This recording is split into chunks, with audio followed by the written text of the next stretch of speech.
Maithili express की शानदार प्रस्तुति।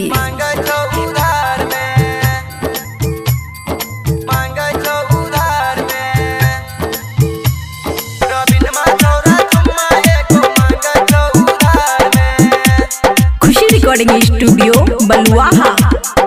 सुनने गे दुकान वाली, हाँ सुनने गे दुकान वाली बेचे छी बाजार में। दीपका छोरा चुम्मा एगो मांगे छो उधार में। प्रदीप छोरा चुम्मा एगो मांगे छो उधार में। सुनने गे दुकान वाली, हाँ सुनने गे दुकान वाली बेचे छी उधार में। ललित बा छोरा चुम्मा एगो मांगे छो उधार में। रविन मा छोरा चुम्मा एगो मांगे छो उधार में।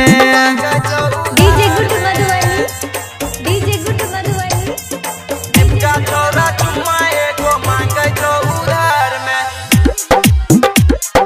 मांगे छो उधार में, मांगे छो उधार में। 1 रुपया 2 रुपया 3 रुपया लिख ले। हैप्पी हैप्पी पप्पी ले तो हमरा से तू सीख ले।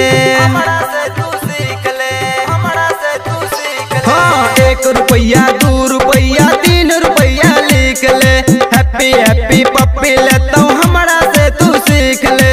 दाम छाप लगाई ले तू, हाँ दाम छाप लगाई ले तू अपना व्यापार में। रमेश बा छोरा चुम्मा एगो मांगे छो उधार में। सुजीत बा छोरा चुम्मा एगो मांगे छो उधार में। सुजीत बा छोरा चुम्मा एगो मांगे छो उधार में।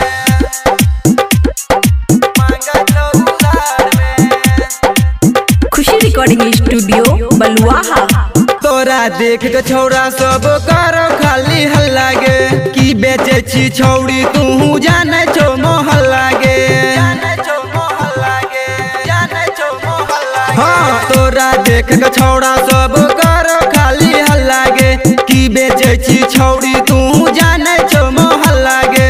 कहो अजया गे रानी, हाँ सुभाष तू कहे छो अपना सरकार में। रूपेश बा छोरा चुम्मा एगो मांगे छो उधार में। रोहित बा छोरा चुम्मा एगो मांगे छो उधार में। बलबीर बा छोरा चुम्मा एगो मांगे छो उधार में। रजुआ छोरा चुम्मा एगो मांगे छो उधार में। खुशी रिकॉर्डिंग स्टूडियो बलुआहा।